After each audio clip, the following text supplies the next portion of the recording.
Alors voyons la comparaison de plusieurs variances par le test de Levine.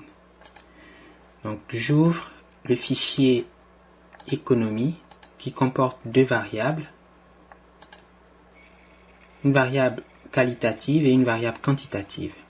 La variable qualitative a 5 niveaux ou 5 classes, 5 catégories, et on voudrait comparer les variances des profits réalisés pour ces 5 classes. D'accord? Donc on a 5 variances et on veut savoir si ces variances sont toutes égales, c'est l'hypothèse nulle, ou alors si cet échantillon apporte suffisamment de preuves pour rejeter l'hypothèse nulle, hypothèse d'homogénéité des variances. Alors c'est très simple, on écrit la commande robvar, la variable dépendante est le profit et on compare les variances par secteur.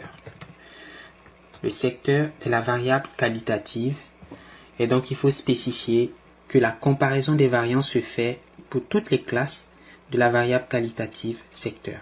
Okay? Et entrée, on a vu qu'il y avait 5 secteurs économiques, la pêche, l'élevage, les hautes technologies, l'éducation et la santé. Pour chacun de ces secteurs, on a calculé le profit moyen. Dans la deuxième colonne, les écarts types qu'on peut élever au carré pour obtenir les variances.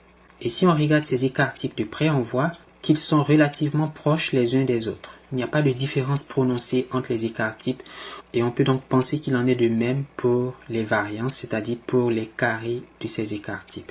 Dans la dernière colonne, vous avez les fréquences qui sont simplement les effectifs des entreprises de chaque secteur économique. Par exemple, on a enquêté sur 15 entreprises du secteur de la pêche, sur 8 entreprises du secteur de la santé, des compagnies pharmaceutiques et puis 16 entreprises du secteur de l'éducation, etc. Alors la statistique du test est ici, W0, qui vaut 0,2925 avec 2 degrés de liberté, 4 et 61. C'est une statistique de Fisher-Snellekor. Si on regarde dans la table de Fisher avec ces 2 degrés de liberté, on verra que la probabilité d'observer une valeur au moins aussi grande que celle qui a été observée, c'est-à-dire 0,2925, cette probabilité, qu'on appelle encore la p-value, est égale ici à 0,88. Alors, la p-value est supérieure au seuil de 5%. On ne peut donc pas rejeter l'hypothèse nulle d'égalité des variances. On doit donc conclure qu'au seuil de 5%, les variances des profits réalisés par ces 5 secteurs de l'économie sont vraisemblablement égales. Il n'y a pas assez de preuves pour rejeter l'hypothèse nulle d'égalité, d'homogénéité des variances. Et ceci peut conduire à d'autres tests d'hypothèses qu'on verra par la suite.